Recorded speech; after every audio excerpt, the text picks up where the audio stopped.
down. Just a few more to go, I suppose. But how's everything feeling for you after getting one out of the way? The first game is always where you take a lot of beating. You're super sore. So I'm sure everybody on the team is feeling it. We play week 1 a very physical team, just like we did last year. So our bodies are going through it right now, but we're happy to come out with a win. Big shout out to special teams. It was huge, and our D-line just did excellent, helped out the linebackers a lot. So very thankful to get the first win. Hey Pete, what's it like to, I guess, be out there and watch the emphasis on creating turnovers kind of manifest itself the way it did?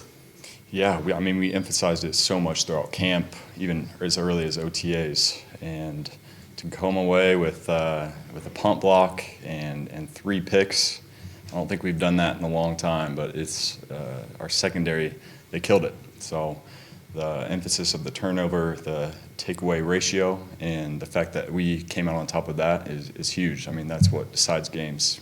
You just hinted at special teams. What does it say about Blake Ruby first NFL game? If he gets thrown into the fire and comes out perfect? We knew this was going to happen. I mean, that kid walks around with so much confidence, just the way he walks, his little shoulder swing, whatever he does, but so much confidence.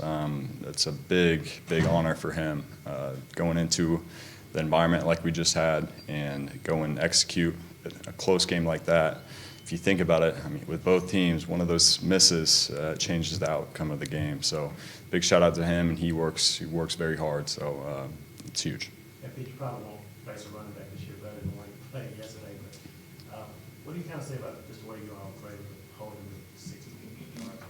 Yeah, that's huge. We knew that that was going to be the big key for that win, was to eliminate that run and hold him to less yards than what he usually does.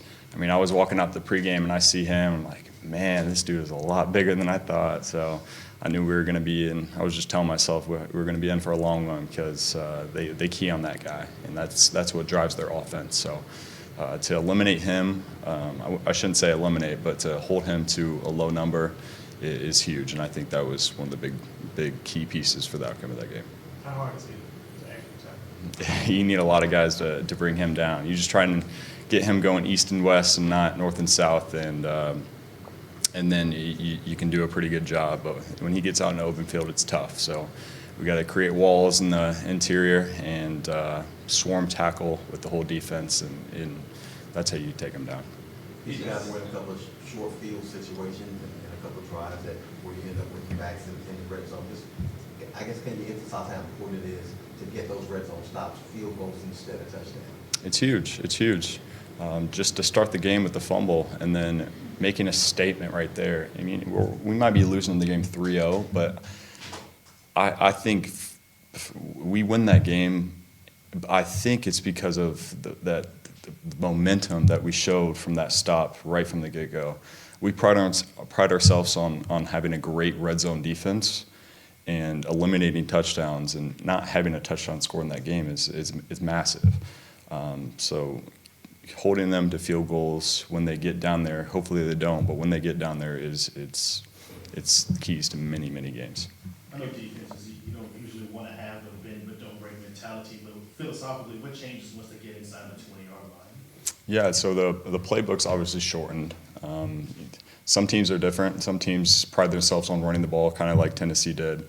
So getting them into the longer distances to force them to throw the ball. We know it's a short field, so their playbook is a little different. So we know what routes to expect based off of formations.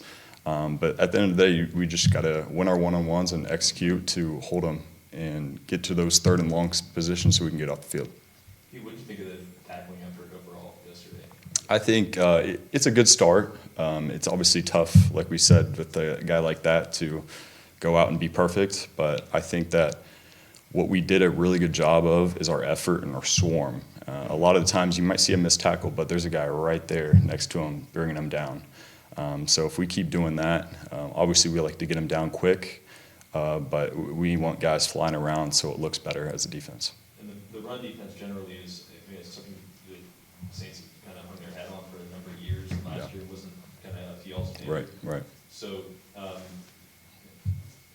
much of an emphasis was put on that in the lead up to the season to kind of get back there? It's huge. It's huge, and we obviously made big changes in the defense to help with that. And I think that running to the ball, like I mentioned, and setting the wall to the front side and have everybody go out and execute on the backside to bring the guy back bring the guy down is huge. I mean, everybody's got to go out and execute at the end of the day, and I don't think that we did a great job of executing our job last year. It's a mentality at the end of the day. You don't want to get past that line of scrimmage. You want to create these long third down situations, so it gives you a higher percentage chance of getting off the field. But stopping the run we have to do it. It's what the Saints do. I mean, there's no exceptions.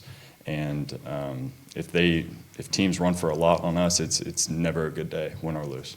Does it help? I mean, I know it helps, but what does it say about this defense that it can be effective against the run, whether base, nickel, or dime? Like even as the defense got lighter, it seemed that the run defense didn't really waver.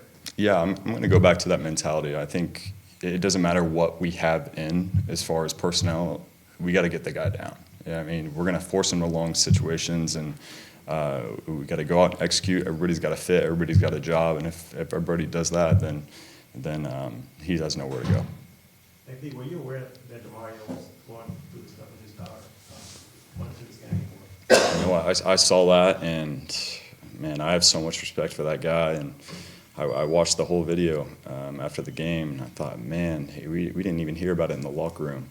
And to put that aside and go out and practice and bring the energy that he does and be the leader that he does in this building, I mean, there's no other guy that you want to have on your team. And you know, I'm blessed to be next to him, blessed to have him on this team.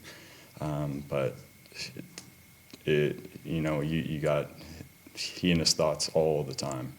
And I just give him a lot to kind of go out and come into the facility and just do what he do. So like he does more than what we asked for. It's incredible to learn from a guy like that. To see that, it's incredible, especially how he executed in the game. You probably noticed in the review that Tannehill had some accuracy issues, and I know there's a lot that goes into it, so maybe he's having that too. Sometimes he's being uncomfortable, and so his footwork and mechanics aren't pretty likely to be. Could you discern whether the defense deserves some credit for his misses? I think so. I think we put a lot of pressure on him to force him in tough situations as far as getting the ball off, not necessarily the right timing that he wanted. Our defensive line did a great job in the rushes and collapsing the pocket, and I thought that forced him to be in some uncomfortable situations when he had to throw the ball. The Cam did a great job getting his hand up and batting some balls down, but all the D-line, they forced no running lanes. He couldn't get out of the pocket, and when the timings disrupt, then it makes it tough on him. What do you think that just like the following up that Sunday game, Monday game, and that extra day off, like, does it help this early in the season? Or you were just Yeah, I think we're starting to get into a routine. You tell us to play Thursday, Sunday, Monday. We're going to go out and get the schedule, get the game plan, and we're just going to do what we do. So I don't think we look as far as like, oh yeah, I get another day. It's obviously great to have on your body, especially after a physical game one. And we're obviously excited to play a Monday night game, which is great. But we're so deep into routines now, so it's just another game. Let's get the schedule going. Let's study these guys and let's go get a win. Have you had much chance, whether it's through highlights or just informally, to look at how the next opponent did and get any early impressions? I know that we're dealing with a young, talented team, obviously with a quarterback like Bryce. Haven't looked too much into that yet. I'm coming here straight from game review, so I'll get into more of that. But I know that from years past, we're talking about 21, we get a big win against Green Bay, and all of a sudden we get shut out against Carolina. So this is a team that you need to be on point, and you need to, especially with a quarterback like this and how he's got that big playability, you gotta go out and execute and have that winning mindset. Anything else? Right. Thank you. Thanks, Pete. Yep.